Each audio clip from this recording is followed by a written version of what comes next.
Thank you, Chair. I want to focus on the process, whether the process was fair or seen to be fair. In the calling document, if you look at a member's inquiry I raised with regards to the council awarding the contract for an independent assessor, we only had one bid for that.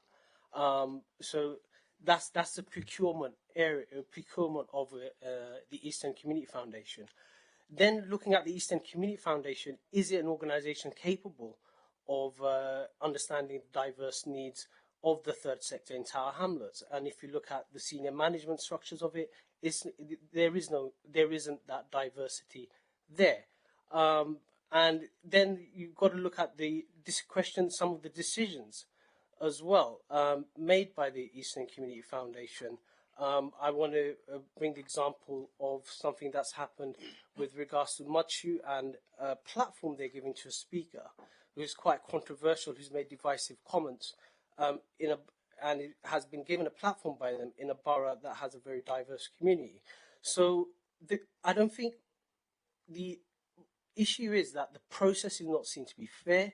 The evidence that we've gathered, it shows that the process is not fair. It shows that the Eastern Community Foundation is not a suitable assessor, and questions need to be raised for that. And that's why we're asking for more time to look into these decisions and not rush it, because at the end of the day, the process has to be fair and seen to be fair.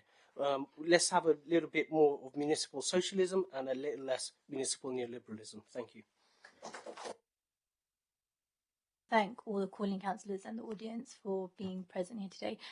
My question goes back to process that Councillor Puru mentioned. You said that the evidence used shows that the process isn't fair, and you've consulted organisations who have also confirmed that. In your mind, what do you think can be done to make the process even fairer in terms of evidence, and what should be taken into consideration? Thank you.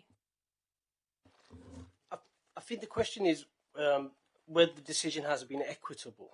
It's not just treating all organisations the same. We have to understand that there's differences and accommodate those differences.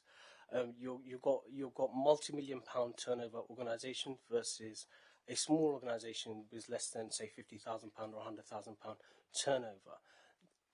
It hasn't been. I don't think the process has been fair.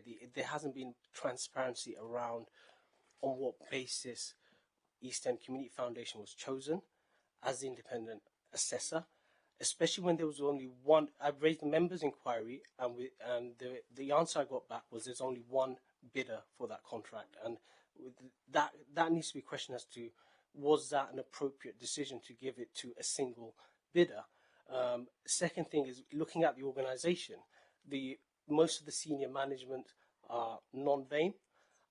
It's headed by the director of the Canary Wharf Group. So the optics of it is that you have a millionaire, an organisation headed by a millionaire, backed by billionaires, making decisions for poor people in Tower Hamlets. And it has all the optics, I just using a crude example, of a banana republic rather than that of a progressive council. And that optics is what's causing a lot of concerns among a lot of community organisations, amongst a lot of residents, and as me as an elected member, because of the answers I've received. Thank you, Chair, and member of our community for taking part today. I have spoken to voluntary organisations based in our borough. For example, BYM, Sporting Foundation, WBA, and others. They have all said that the process is not fair and question for the suitability of Eastern Community Foundation as an independent assessor.